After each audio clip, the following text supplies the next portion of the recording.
Welcome to Fundraising Stories with Female Founders. I'm Julia Elliott-Brown, the founder and CEO of Enter the Arena. I'm a serial entrepreneur and an expert in raising investment and business growth. Our mission at Enter the Arena is to empower female founders to fly through pre-raise and investment and onto the exponential growth of their business with investment expertise and business coaching. Here we share the stories of inspirational female founders who've raised investment to inspire you to do the same. You'll hear their honest accounts of what it was really like to secure funding, the highs, the lows, and the challenges they experienced on the journey. And along the way, we'll discuss top tips for how you can be successful too.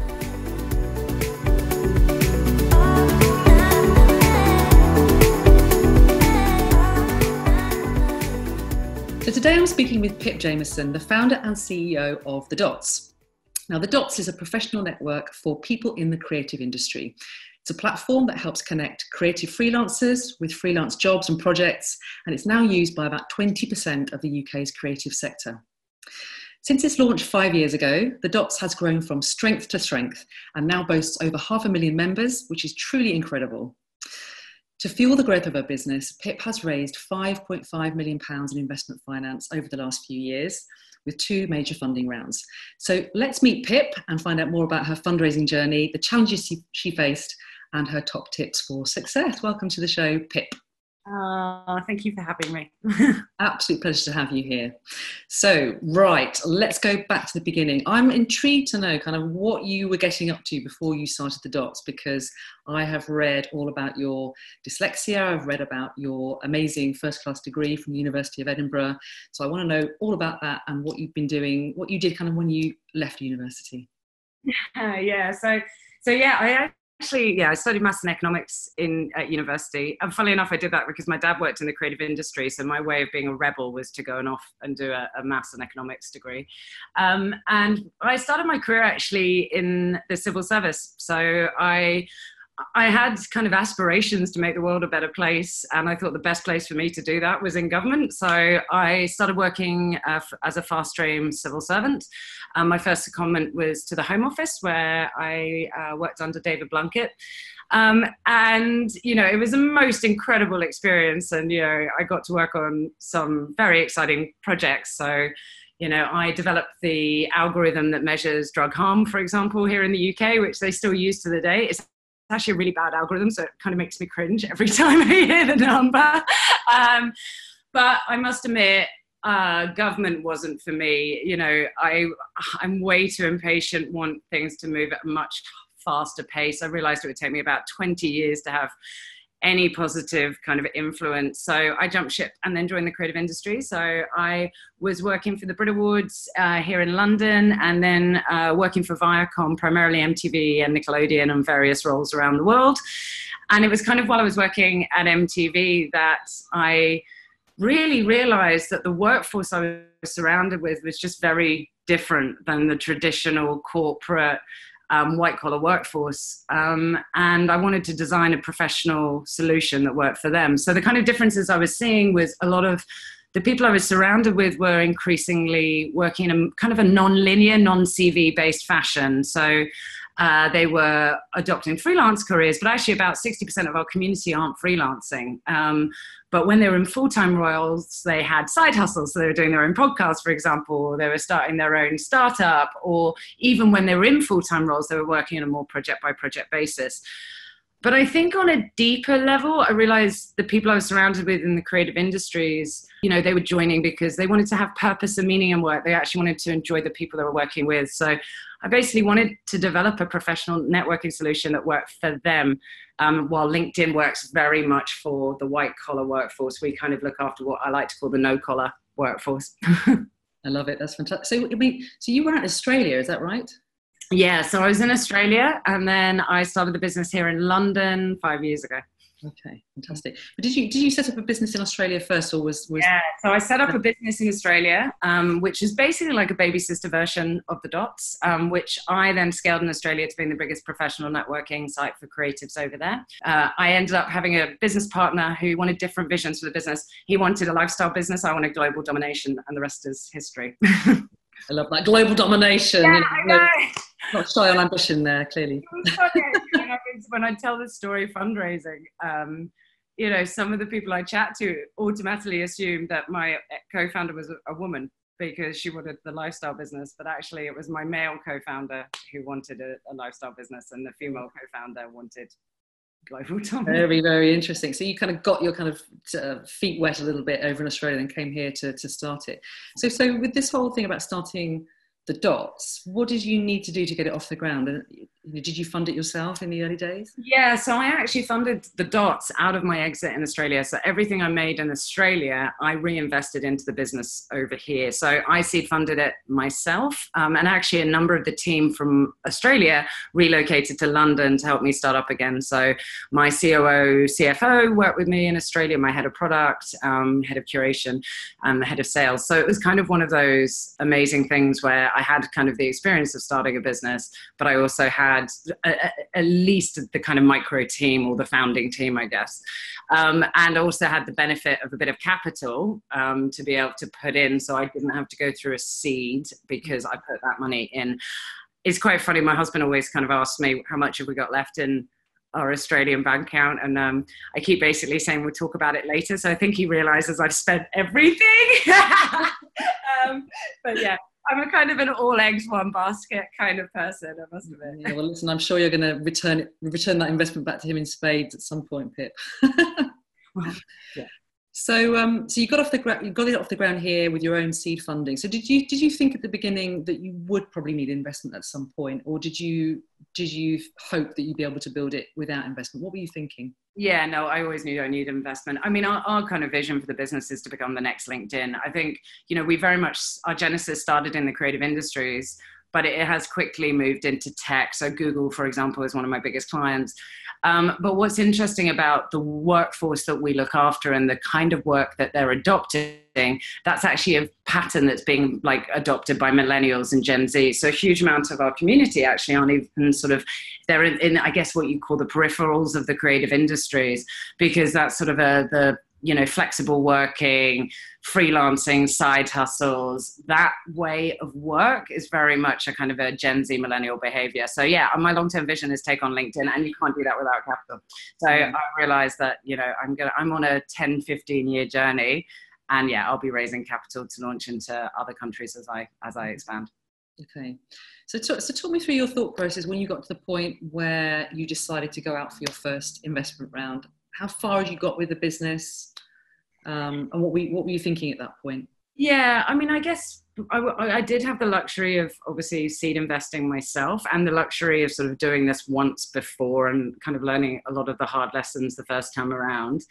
What I really wanted to make sure when I was going out for that round is that the product would work here in the UK. So, and that we did prove out. So that first round was very much about, okay, we've kind of got, the UK is a brilliant market for this. And then it was about starting to scale it up over here and invest heavily in the technology itself. So the original product was quite basic. It was people could put projects on the Dots. So the way we work, instead of a CV, people post projects and then credit the full team around those projects. So a project could be an app, and this is the UI designer, UX designer, front-end engineer, back-end engineer, or it could be a magazine. It's the full editorial team. And then we had jobs. And so it was very much kind of a job platform. And the investment was very much around, okay, we need this to be a community, just like LinkedIn is a community, because our clients who use us to hire are actually more interested in people that aren't looking for work than people that are looking for work. So that was kind of building out the technology. So 70% of my team is data product engineering, and they're expensive resources. Yeah. So it was all about investing in the tech. So in terms of raising investment, so did you think, well, I could go to angels, I could go to VCs? Did you think about crowdfunding? Yeah, I mean, to be honest, I had zero network here in the UK, so I wasn't able to be as strategic as I'd love to have been. It was very much like, okay, who do I know who can connect me with someone else? So because I didn't have any network here, because I really didn't know any other founders here, it was just a lot of who would just take the meetings. And so those early days were taking any meeting I could. And then from those meetings, asking for introductions. And actually, my lucky break for my first round of investment came when someone introduced me to Brent Hoberman, who is the founder of lastminute.com and obviously made.com. And Brent loved what I was doing. So he introduced me to this amazing guy called Sir John Hegarty and Tom Teichman, who run investment kind of, I guess, sort of an angel syndicate called The Garage. And that was kind of the first real traction I started getting. But yeah, I mean, my network was appalling. So I really didn't have a strategy because I didn't even know where to start. That's amazing, because I hear so many founders say that, especially female founders. They're like, well, I don't know any investors. Where do I start? Yeah. The holy grail, I mean, goodness me, getting an introduction to Brent Hoberman. Yeah. I mean, that's awesome. Okay, so people listening to this are going to go, okay, how the hell do I get an introduction to Brent Hoberman? I mean, so you started with a network, but you quickly built out lots of connections. So how did you do that? Did you reach out to people cold? What did you do? Yeah, I mean, it was endless coffees. I mean, I was literally would find anyone I knew that was in tech and try and build out that way. So for example, I had an ex-boyfriend who was working at Spotify, and I reached out to him and I was like, do you know any, and he actually was working in Spotify in sales, but then he connected me to a few people. The Brent Hoberman connection came about because we'd actually, I'd met through a girl that was in my co-working space, someone who was working in, I think it was WPP at the time, and she knew Brent and she made the introduction. So it was honestly semi-serendipity, but it was also just taking any coffee I could. And from there, basically selling the vision, getting them excited about, and then at the end of it, making sure you have an ask, which is, do you know anyone that is an investor or knows anyone, an investor that you think would be interested in that? And it was just a lot of graft. I mean, you know, cold emails can occasionally work. I mean, you do have to send 100 to get one response, but it can work as well. In terms of my investment raise, I'm not sure. I mean, Hambro Perks, for example, came about because one of my clients who was using the dots at the time, who was a recruiter, went to school with Dominic Perks's children. So, I mean, it was just insane, like how you have to sort of connect the dots when you don't have that. It's the Kevin Bacon approach, isn't it? I mean, you know, you're only 7 steps away from Kevin Bacon. You're only exactly. But it's about what you're saying is about hustle and a bit of luck. But you've got to lift up a lot of stones to find the people underneath them, even if it's an ex-boyfriend that you have to go to. I mean, I will admit it is getting easier these days. You know, I think there are fantastic networks for women that make these sort of introductions and help you build these kind of relationships. You know, the Albright's great, Blooming Founders is great, Angel Academy, while they're very inclusive, so you only have to apply to pitch at Angel Academy. They don't actually work off introductions. So I think it is much easier than when I started out, but it's still a closed network a lot of the time. So that first round, so let's get the facts on it. So 1.5 million raised on the first round. Yeah. Pretty impressive. And you had 4 major investors in that round. So tell us about those. And also, what I want to know is, how the hell did you kind of gather those 4 up? You know, did one come in first and then the others? You know, that's something that a lot of people grapple with. Yeah, so as I said, I mean, my 4 investors were Hambro Perks, which I just mentioned, the Garage, which is John Hegarty and Tom Teichman and their fund, Coral Reef and Angel Academy.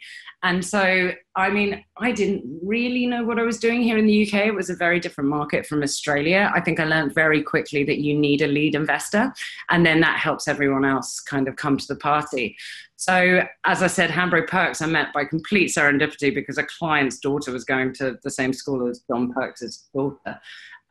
So they came in as our lead. And before that, I must admit, it was like herding cats. I'd had all these conversations, all these interested parties, but because I didn't have a lead, I didn't have a kind of a set term sheet and kind of, a set timeline. But as soon as Hambro came in, then that made the sort of whole thing a lot easier, because it was like, right, I have my cornerstone investor. I had at that point, and then John Hegarty came in as my chairman. So once I had my kind of cornerstone or lead investor and my chairman locked in, it helped me herd the cats, we had a few other angels that came in at that point as well. So it enabled me to have a set term sheet and a set timeline. So this is the term sheet, this is the timeline, you're either in or you're out. Yeah, and like you say, having John as a chair must have been a big factor.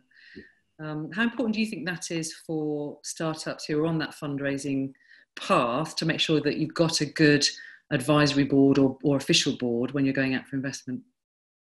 It definitely helped me. It really depends. It depends on the founder. I mean, in the end, that first round, they're investing in the people. I mean, we were post-revenue, so there were metrics and everything like that, but they're still investing in the people. So I think, it helps definitely having John, but that was probably about 5%. The rest was about the metrics that we were doing and my team that they were investing in. And how long did that first round take? Can you remember? I mean, a lot of people, it's a bit like the pain of childbirth. They like to sort of forget. Yeah. And it is a bit like a piece of string. I would say it was around 6 months, but that's probably from starting to pitch to closing. Obviously, once you had, closing, there's a lot of paperwork that then happens after that. So if you add in that paperwork, maybe another 7 months. And obviously you start thinking about it as a founder much earlier than that. So you start kind of building, or I was building the deck in my head anyway. So, but yeah, I think it was kind of, it's 6 months. It always takes 6 months. And you talked about having lots of cups of coffee. I mean, I imagine you were totally high on caffeine throughout the whole period. Do you remember kind of how many meetings you might have had? Again, this is just about giving people a sense for what the reality is of crowdfunding. Not crowdfunding, but raising investment. How many meetings do you have to have to find the needle in the haystack? I would have had 50 to 100. I mean, gosh, it's a bit like childbirth. You sort of forget. I mean, it was a lot of grunt work. I think you could probably do it easier these days if you had that network or you were part of kind of a female group that were helping with introductions. But because I had zero network here in the UK, it was a lot of meetings and a lot of no's. That's what you have to get used to as a founder. Your skin has to get pretty thick. But funny enough, some of the no's actually led to introductions that were yeses. So you kind of have to try and spin it that they might have said no, but most of the time when they're saying no is because they just don't understand the space. So that they might know someone who does. And then that can lead to actually someone saying yes. Yeah. And this is an interesting question, this kind of, can you ask for referrals? Because I've heard some investors say, look, if I've said no to an entrepreneur, that means I don't like their business enough to invest. Why on earth would I refer it to somebody else? But then again, I feel like you should always try and get at least something out of a meeting with an investor, even if it's not investment, potentially a referral. What do you 100%. I mean, also investors have their sweet spots. Some investors are kind of pure SaaS. That's what they're looking for. We weren't pure SaaS. So they were super interested in our business, but they would absolutely refer us to someone who was a specialist in marketplaces. So I think you have to remember that, that it's not just about they didn't like your business. I mean, they could have not liked your business, but it actually might be that you're just not in the criteria of the portfolio that they're trying to build. So I was completely hustling it. If this isn't right for you, who could this be right for? And that's when a lot of things came about where it was kind of more creative investment firms like the Garage that would be top of mind. So with Brent Hoberman, I was going in with a specific ask, and he was like, well, John Hegg's fund would be perfect for this. And so that sort of is all about remembering that you just might not be right for their portfolio. But I do think I know you say 50 to 100, I think that's not far off what most people need to do. And I think that's the reality that entrepreneurs need to face. And just because you've had 5 meetings and had 5 no's, it doesn't mean you give up. Yeah, absolutely not. And actually, some of the no's were the best no's. So the other thing I did with the no's was I'd sometimes spin it to, okay, would you mind taking me under your wing and mentoring me? So I actually picked up a couple of mentors along the way of, specifically in VC funds where we weren't ready for them yet. And so, I'd spin it going, okay, I might not be ready for you yet, but how about you take me under your wing and get me ready? And so for example, Atomico here in the UK, two of their partners mentor me. And what's brilliant about that relationship is they're sort of doing DD on me while I'm doing DD on them, and I'm getting the benefit of their expertise. So you can spin it the other way when you get those and go, actually, well, how about helping me get to where I need? Because a massive thing that they always say is you're not quite ready, or you need kind of more traction, or you need this. And you're like, well, okay, if you really want to get me there, then how about spending a bit of time with me to help me get there? I mean, if you don't ask, you don't get, right? No. And most of the time they say no, by the way. But, every now and again they say yes. Wonderful. Okay, so Pip, I mean, you come across as an incredibly confident entrepreneur. Have you always felt that confident? Do you have moments where, I'm talking about specifically about the fundraising piece, where that confidence gets a bit knocked? Are you this sort of swan on the surface where you're panicking underneath, or are you genuinely like a swan? That's definitely the first time I've been called a swan. I think, no one can go through this process and not be sort of semi-scarred, there's times when it's just horrific. I do have a natural confidence, but funnily enough, I feel like I have a more natural confidence when it comes to running the business and leading the team. I think when it came to investment raising, it is a slightly different approach. My confidence can probably come across to VCs, and I have had this feedback where I'm not kind of business-like enough. I can be, you can see I'm all over the place. And and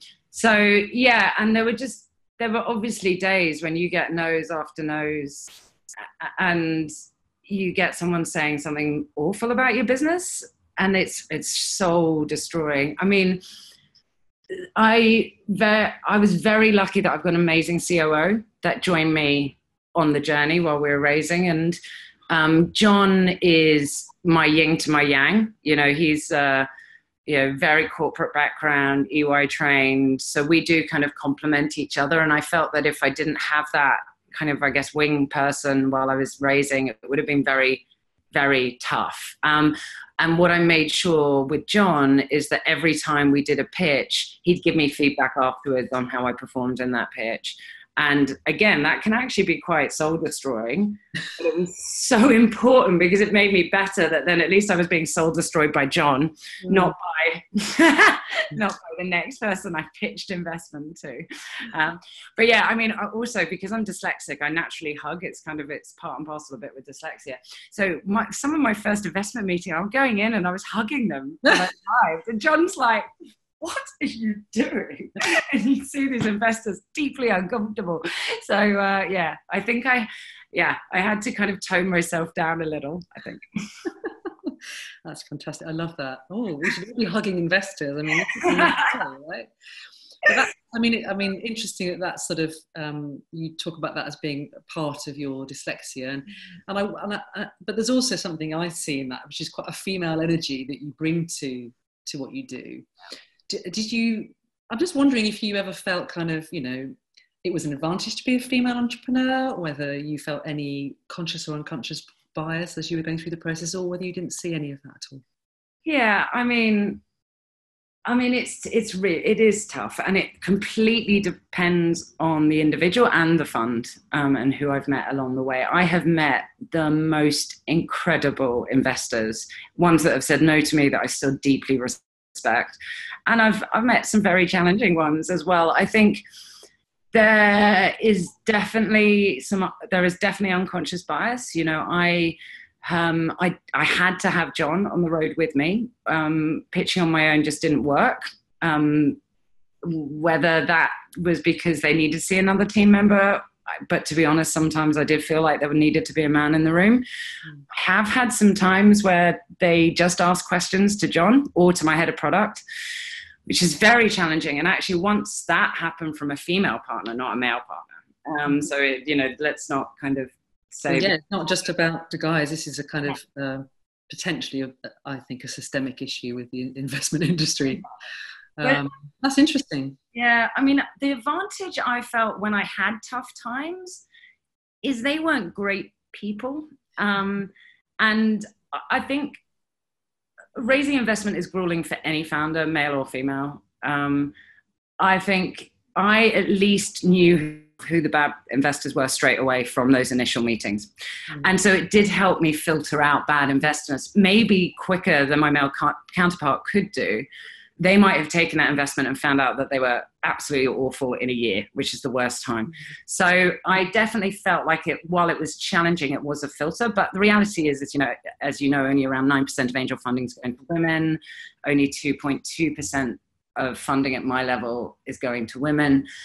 I definitely also experienced kind of biasing questions, the classic Harvard Business School review, which is around, women get asked kind of defensive questions like, how are you going to manage cash flow? While men get asked, promotative questions like, how are you going to scale the business? I definitely experienced that, but it's hard for me to judge if that was because of my gender or because that's just the approach they took to all founders. So there were definitely challenges. I think another really interesting challenge I had is I can't talk about which VC it was, but I started actually reverse mentoring one of the VCs I met, and they gave me feedback on my pitch. And one of the pieces of feedback was that the way they vet founders is something they're looking for in a founder is a founder that's going to persevere at any costs and is driven to succeed.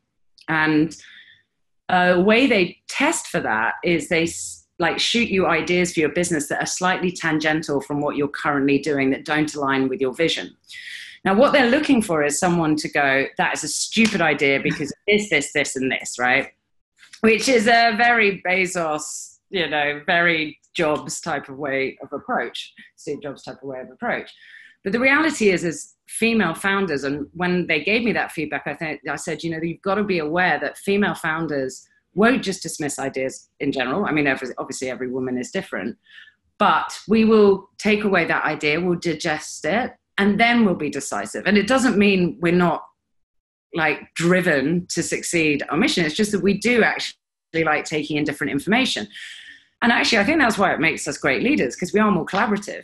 Mm-hmm. So that was a really interesting process to go through, where you realize that there's biases that have crept in over time because they've seen the stereotype of the Steve Jobs or the Bezos, and they've seen a way of leadership that they are, I guess, trying to pattern recognize. Mm-hmm. And we've got to break that down for mm-hmm. women to really succeed. And there are some VCs who are taking this stuff really seriously and really doing sort of good training around unconscious bias and looking at the layers within their business to I think that they have to, because if they don't, I mean, like you say, it is a kind of, it acts as a filter. I speak to so many female founders who get that funny gut feel about someone, and it's usually because there's some bias going on that makes them just want to walk away. And the two outcomes from that are either the female founder kind of walks away and thinks, bugger this, I don't want to raise investment, or they go to other investors who are a little bit more switched on to different styles of leadership. So those investors that are exhibiting that bias are just going to lose out. Yeah, 100%. I mean, they're happening for years. It's changing though. I mean, I know diversity is a big thing for you because you are doing such a great job of it with your business as well, aren't you? Tell us more about that. Yeah, so I guess, I mean, as I mentioned, I'm dyslexic, or as you mentioned, I'm dyslexic. And I mean, I've basically have never felt I kind of fit that LinkedIn-y corporate mold or had a place for me in the world. And I also experienced, while I was at MTV, we were hiring friends of friends of friends. And we ended up with a really homogenous workforce. And it was just desperately dangerous for our creativity, our innovation. And I'd say that was probably one of the reasons for the death knell of MTV. Not that it's dead, but it's just not as big as it was. And so I wanted to basically build a platform that democratized the industry and gave equal access to everyone. So 68% of our community is female. It's actually more than that, because we do that stat based on name recognition. So if you have a female name, that's 68%. If you have a male name, you're at the other end. But we actually have gray names like Pip, can be male or female, so we're slightly more than that. 16% of our community is LGBT, 31% BAME, but we also do a lot of work promoting neurodiverse talent, which is to dyslexia, autism, dyspraxia, and social economic movement. So you can't search for talent on the dots by educational background. They should be judged on the work they do. So it's been like, for me as a founder, I've needed a higher purpose than just building a business. Like, I'm not really into money. Like, I know I have to make this $1 billion business to have a positive impact on the world, but I'm doing it for that, not for the money. And that's kind of, I guess, what helps with my perseverance levels and getting through the highs and lows and going through crazy investment rounds. Yeah. You've got to, I mean, that's it. You've got to keep that mission. Yeah. Otherwise you'd just be like, oh, bugger this. I'm going to go and get a job in Sainsbury's. Yeah, exactly. It's just, and when I'm having a hard day, it's amazing how many times when I'm having a hard day, an email will drop from a member of my community that will just go, this is why I'm doing what I'm doing. So yeah, it's kind of, it's my calling, I guess. And that helps me get through all the craziness with scaling a business. I mean, and your investors clearly believe in you as much as you do. I mean, they've followed on, haven't they? I mean, you did another round in 2017. Yeah. So yeah, I mean, Angel Academy, Hambro Perks, and the Garage all followed on. Unfortunately, Coral Reef actually doesn't exist anymore. But then we also introduced some other investors as well as that point, which was Numis Capital, Force Over Mass, and Gangels. So Gangels are an angel investment network that only invest in LGBT plus founding teams. So my COO is LGBT, and I think I guess when you were talking about strategy, one of the things I've been very careful with is I'm building an amazingly diverse community, but I wanted to make sure my shareholders were also diverse. So I've taken great pains to make sure that we have a diverse mix of shareholders, which is actually very hard. I mean, that's kind of what, 5-6 institutional investors that you have on your team. Are they all on the board? What's it like managing them all? Actually, it's not that bad, partly because we took a lot of time structuring it at the beginning. So I only have, on my board, Don Perks represents all of the interests of all my shareholders. So that's one board member, and John Hegarty is chair. So literally, I kept the board very lean. And in terms of the kind of, while we've got actually a large number of shareholders, because we only deal with syndicates, there's one representative at each syndicate that we deal with, and they have to go to Dom if they need anything, not us. And we're very good at kind of managing that. But I think also the most important thing is we're very good at communicating to our shareholders. So, we send them updates every 2 months, which are, a proper warts and all type of updates. These are the highs, these are the real challenges, and this is how they can help. And I think what's been wonderful is how they can help. There's things like, a lot of my big clients have come through introductions from my shareholders, which, going in from getting a C-suite introduction to Stella McCartney, I went straight in to meet the managing director, is going to help me close a deal in, one meeting, as opposed to going in at a lower level and having to work my way up the organization. So yeah, it's actually been, fingers crossed, it's been actually really good to manage, and actually really good in terms of like a breadth of support. But I have had founder friends who've done the same, and it's an absolute nightmare. And I think it's about putting in place kind of boundaries right from the beginning. And I think you have to say right from the beginning, we need to focus on running this business, and we need your help when we need it, but you have to trust us to run the business. And I think where it can fall down for founders is when with every email, they're kind of jumping how high. And then, if you've got a large roster of shareholders, that's in the end all you could end up doing. So we have kind of put real clear boundaries and lines. So for example, they don't contact me. They know to contact John if it's really urgent, so that I don't get bothered with any of that. That's good. So putting some clear boundaries in place and some structure in place right at the beginning of your deal to avoid complications and pain down the line. Great piece of advice. Any other kind of key top tips that you give those female founders who are out there now looking to raise, in the middle of a raise? Yeah, I mean, I think the thing I didn't do, and I mean, it was partly and parcel because I was living in Australia, but actually the thing I didn't do very well after my first round was continue to build a network of potential investors. And so I sort of realized, I closed that first round and I went straight back to the product, and that was my job. But at the same time, I should have spent a bit more time building up investor relate. And I've come to realize that a lot of investors, especially VCs, they might have known founders for 2-3 years before they invest in them. And so I went blind, not knowing actually the ecosystem as well as I could. And it was amazing how many investors I met post closing my second round who were like, we would have loved to invest. Why didn't you come meet us? And I'm like, I didn't even know you existed. So I think something that is really important is to start building that kind of network as soon as possible, and make a concerted effort to do that regularly. Even after you close your round, keep doing it. There are some brilliant, my favorite founders network is something called ICE.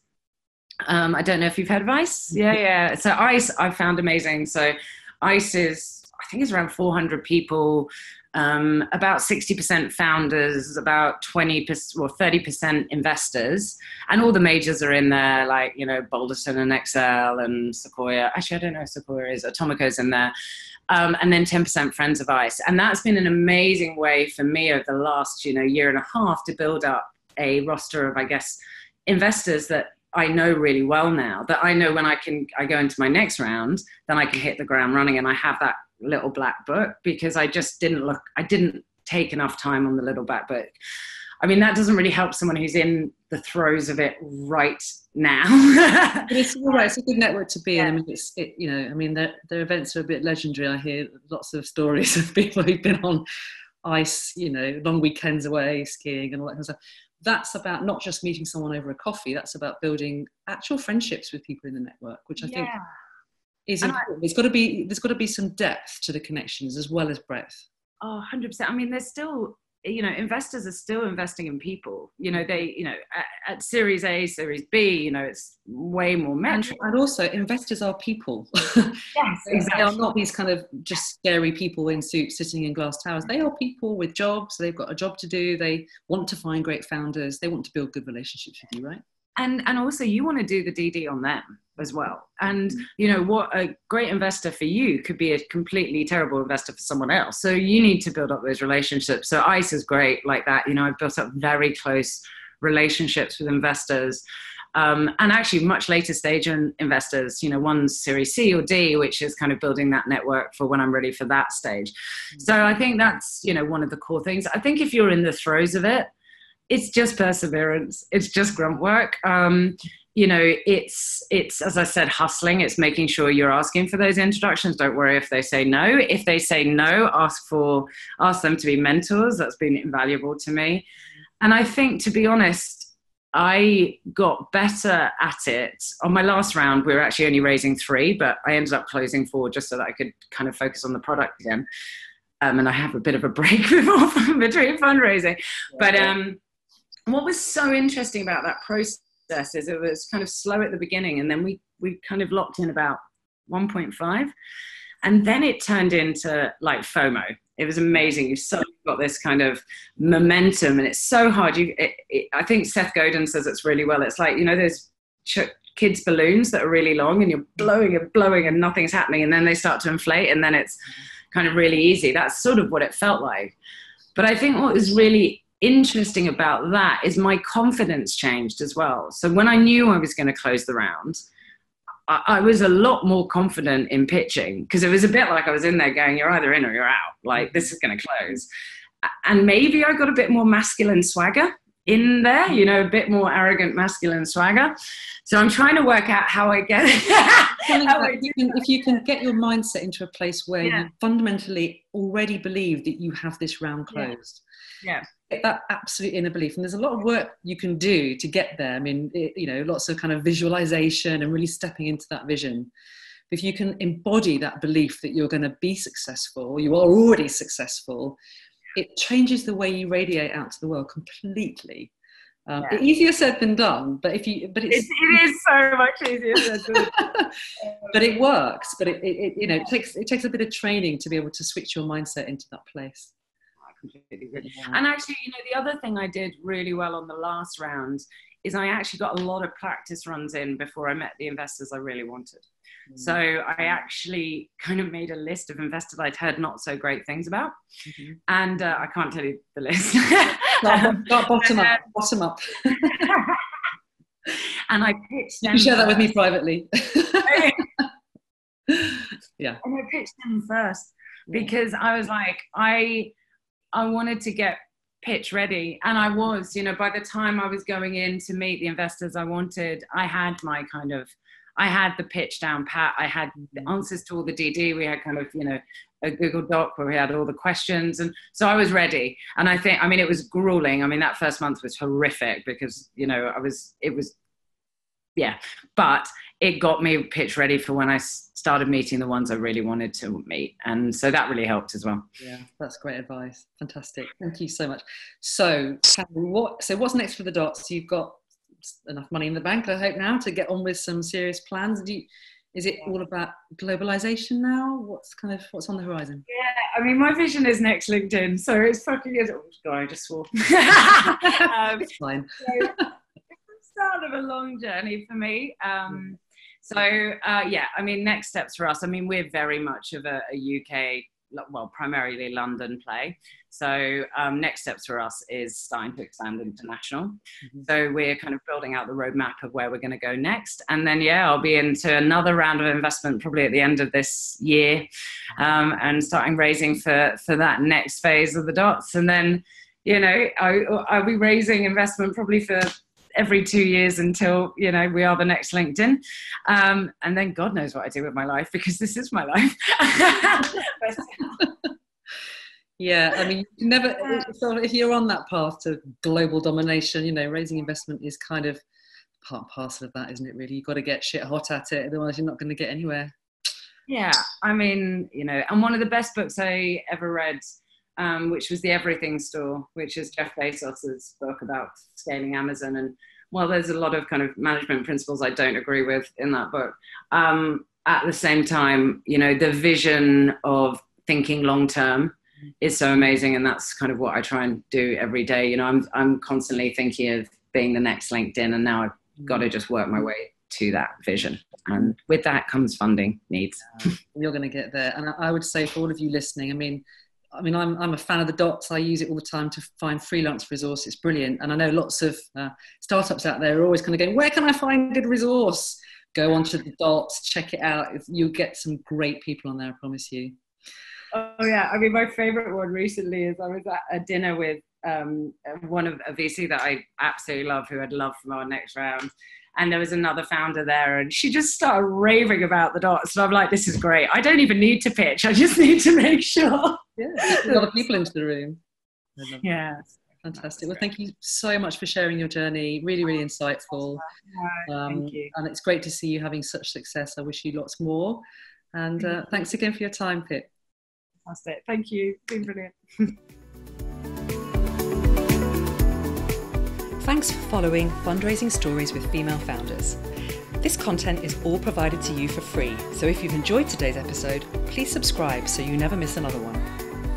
Enter the Arena has helped hundreds of female founders fly through pre-raise and investment and onto the exponential growth of their business. Our first-hand experience, expert guidance, and proven programs help female founders unleash the Wonder Woman inside. To see if we can help you do the same, head over to www.enterthearena.co.uk.